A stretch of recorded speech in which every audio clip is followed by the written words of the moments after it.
தாய் தமிழ் உறவுகளுக்கு வணக்கம். சீமான் மனைவி வேட்புமனு தாக்கல் செய்தார். சீமான் மனைவி வேட்புமனு தாக்கல் செய்தார் என்ற தலைப்பில் இந்த காணொளியை காண்கிறோம். 2026 தமிழக சட்டசபை தேர்தல் ஏப்ரல் 23ஆம் தேதி நடைபெறுகிறது. மே மாதம் 4ஆம் தேதி வாக்கு எண்ணிக்கை நடைபெறுகிறது. நாம் தமிழர் கட்சி தலைமை ஒருங்கிணைப்பாளர் செந்தமிழன் சீமான் காரைக்குடி தொகுதியில் போட்டியிடுகிறார்.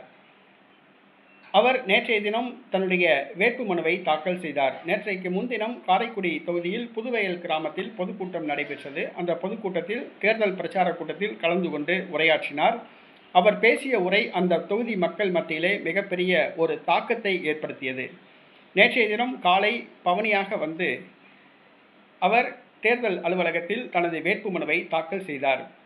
வேட்பாளர்கள் மாற்று வேட்பாளராக ஒருவரை வேட்புமனு தாக்கல் செய்ய வைப்பது வழக்கம். அதாவது வேட்பாளருடைய வேட்புமனுவில் குளறுபடிகள் ஏற்பட்டால் அந்த வேட்புமனு தள்ளுபடி செய்யலாம். ஆகவே பதில் மனுவாக மாற்று வேட்பாளராக இன்னொருவரை நிறுத்துவது வழக்கம். அந்த வகையில் சீமான் மாற்று வேட்பாளராக தனது மனைவியை அறிவித்தார். அதன்படி செந்தமிழன் சீமான் அவர்களுடைய மனைவி கயல்விழி அவர்கள் நேற்றைய தினம் மாற்று வேட்பாளராக தனது மனுவை தாக்கல் செய்தார். செந்தமிழன் சீமான் வருகிற சட்டசபை தேர்தலில் காரைக்குடி தொகுதியில் போட்டியிடுகிறார். அவரை எதிர்த்து வலுவான வேட்பாளர்கள் யாரும் இல்லை. ஆக செந்தமிழன் சீமான் எளிதில் வெற்றி பெறுவார். இந்த முறை தமிழக சட்டசபைக்கு செல்வார் என எதிர்பார்க்கப்படுகிறது.